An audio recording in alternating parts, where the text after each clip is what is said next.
Jesus, we know that we can trust you, we can trust the truths that come from your word, and I pray that you continue to be at work in our hearts, so that in a world where there is so much distrust, that we can learn what it means to trust you at work in others. In your name we pray. Amen. So recently, Gallup did a poll looking at the trust levels that Americans have with various institutions. And this particular poll assessed 20 different institutions. But what I want to do this morning is I just want to pull 5 of those out for us and put them before you in no particular order. Public media, the presidency, the medical system, the church, and the police. And I want you to just take a moment looking at this list to try to rank them. What do you think? Which institution had the highest level of trust here in America? Give that a 1. And you start to work your way down through that list to which one do you think had the lowest level of trust here in America? 1 for the highest, 5 for the lowest. You want to see the results? Might surprise you. Here's what Gallup discovered. The highest level of trust is from the police. I know, we've had our challenges there as a country. 43% trust rating. Then came the medical system at 34%, which beat out the church and pastors by 2 percentage points. 32%. The presidency came in next at 26%, although other political institutions, like Congress, only 8%. A lot lower. And then the lowest one of that list of 5 that I gave you, public media, at 16%. I mean, that's pretty dismal ratings, right? And it's only gone down. 1979, across the board, all of these public institutions, there was a 48% trust rating. Now, as of 2023, 26%. It's almost dropped in half. And since 2020, 10% drop for nearly every one of these institutions. So I'm just going to state the obvious for you this morning.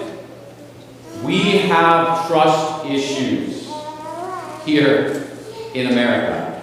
And it's not just that we don't trust the police, or we don't trust the political system, or we don't trust our pastors, or we don't trust the public media.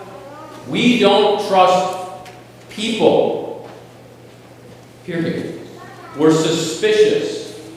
We're skeptical. So I got a text message this last weekend, and this is from a gentleman that I've developed a relationship with, and we talked through and processed a number of things. In this particular text message, he said this: American Christians are so delusional and greedy that I don't expect anything. Kind of hits home because I'm one of those American Christians. And so are you. And if we're not careful, what can happen, and what I see happening in this particular individual, is that we can slide into cynicism. And what is cynicism? It's believing the worst about people. It's not trusting the intentions of others, but believing that people are only interested in themselves. If you trace the roots of cynicism, many people take it back to the 4th century BC, to a philosopher, a Greek philosopher by the name of Diogenes. And Diogenes was known for taking a lantern and walking around the streets in broad daylight. And when people asked him, "What are you looking for?" he said, "I'm looking for an honest man." And he couldn't find one. But I actually think cynicism goes back even further than that. It goes back to a man named Solomon, who writes, a book in the Bible called Ecclesiastes. And some biblical scholars have referred to Ecclesiastes as the cynic's guide to the universe. I mean, here's Solomon. In old age, he's just processing life around him, life that he's experienced. And his go-to phrase again and again is meaningless, meaningless. Everything is meaningless. And then let me just pull out some of his cynical sound bites. Ecclesiastes 3:16. In the place of judgment, wickedness was there. In the place of justice, wickedness was there. I'm looking for people of integrity, he says. I'm looking for people who do what is right, and I'm not finding them. Ecclesiastes 7, verse 20. There is not a righteous man on the earth who does what is right. Sounds an awful lot like Diogenes. I'm looking for an honest man, and I'm not finding one, Solomon says. Or Ecclesiastes 8, verse 11. The hearts of the people are filled with schemes to do wrong. I mean, this is distrust and cynicism in full force. And some of you are like, I'm with you, Solomon. Like, that's what I see. I can echo those words as I look around at the landscape of what's happening here in America. Cynicism. And here's what you need to know about cynicism. 3 things. Number 1, cynicism comes from knowing too much. So in Ecclesiastes 1, verse 18, Solomon says, the more you know, the more you've heard. I mean, here he is. He's at the end of his life, and he's observed and experienced a lot. He's seen relationships that fail. He's sensed the heartbreak and the backstabbing and the betrayal. He's been let down again and again. He knows that people are selfish and people are fickle. And the longer that you live, the more you see and experience the same thing. Which is why cynicism and age are frequent companions. The older you get, the more cynical you become. 44% of people, when polled, say that they are more cynical now than they were when they were younger. Which means, if we're going to talk about combating cynicism, we're all getting older, we're all living more and more life, and so it's an uphill battle for us. Here's the second thing about cynicism.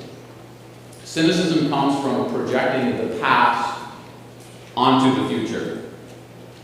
So here's what Ecclesiastes chapter 1, verse 9 says. What has been done will be done again. He's taking the past and he's projecting it onto the future. So you get burned by one person and you impose that on the next relationship. That's just how people are. You've tried relationships and you're like, I know where this is going. And so the hurt of the past pronounces a death sentence on the future. By the way, this is what was happening in that text conversation that I was having with this gentleman. Here's a man who has been burned again and again and again by the church. He's been let down not just by one, but by multiple churches, multiple leaders of those churches. And he's like, I know where this is going.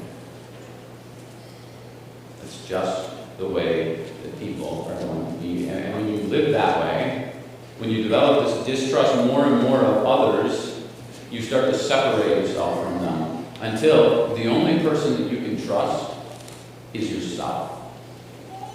What begs the question?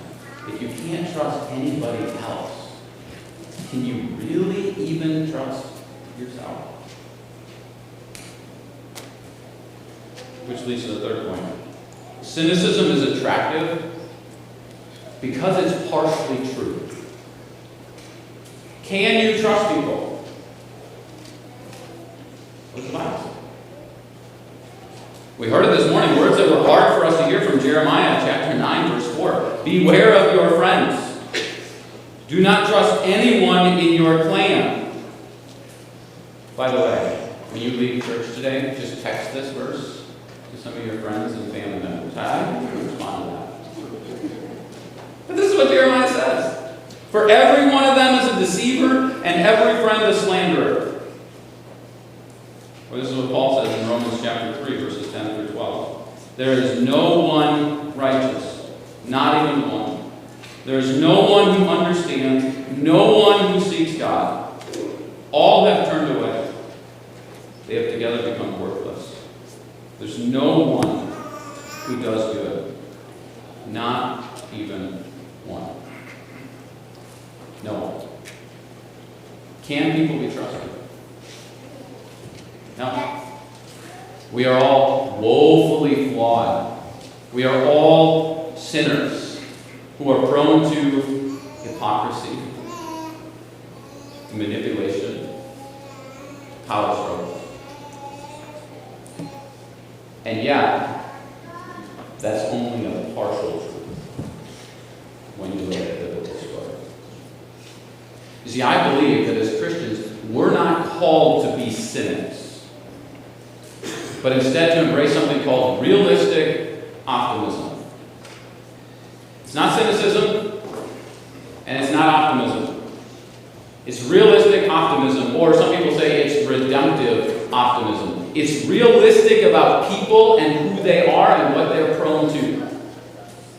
But at the same time, it's optimistic about who God is and what He's capable of doing. So, realistic optimism says yes, but yes, people have failed you in the past. But that doesn't mean that the future has to be the same. Yes, there is evil and corruption that is at work in the news media, in the political system, in the police, and even in our churches. Yes, that's true. And yet, God is also at work in those very same institutions. Yes, the world is broken. But in Jesus, people are still capable of goodness. Case in point, look at the disciples. I mean, Peter was a loudmouth who consistently stuck his foot in his mouth, and yet Jesus still saw potential in him. Matthew sold himself out to the Romans to a despicable job as a tax collector, and yet Jesus still saw potential in him. If there was anyone who could be cynical, it was Jesus, who could see straight into the hearts of people, and yet he still saw potential. It was yes, but yes, others are at fault. But with Jesus, we can still move forward toward forgiveness. Yes, at the heart of cynicism is sin, including your sin and my sin. But we can freely confess that, knowing that Jesus has dealt with our sin at the cross. Because yes, we are dead in our trespasses and sins, and yet, yes, we have been made alive in Jesus. And so yes, there are evils and atrocities that are at work in the world, but the gospel allows us to see it through a different lens. It's not cynicism. It's realistic optimism. It's redemptive optimism. We don't put our trust in people. We do put our trust in God, who, by the way, happens to be at work in the lives and hearts of people. So here's what I want to leave you with today. I want to give you one simple tool for combating cynicism. And if you find in your heart at times where you're slipping and sliding into that place of cynicism, I think we all do at different times. I want to share with you something that I found that has worked for me. And it's very simple, and some of you are going to be like, this is so obvious. But here it is. Pray your way out of cynicism. Because what is prayer? It's an act of trust. It's saying, God, I'm not in control right now, but you are. And I trust you. I trust you to do your work, because I can't change the heart of anybody else around me. But you can, Lord. And I'm going to trust that you're going to do that work of taking hearts that have turned away from you and bringing them back to you, including my own heart. Pray your way out of cynicism. Which means if you have a distrust of our police system, pray for them. If you have a distrust of our political system and some of our leaders, just badmouth them. Pray for them. If you've got a level of distrust with the news media, pray for them. If you've got a level of distrust with those who are leading the church, pray for them. If you've got a level of distrust for your spouse in your marriage, pray for them. Anyone, if you find in your heart this level of cynicism and distrust welling up, and it could be a teacher, it could be a coach, it could be a parent, it could be a child. Whoever it is, pray, pray, pray. Pray your way out of cynicism. Speak the yes, but then don't forget about the but. Be a realistic optimist as we move forward with Jesus. Amen.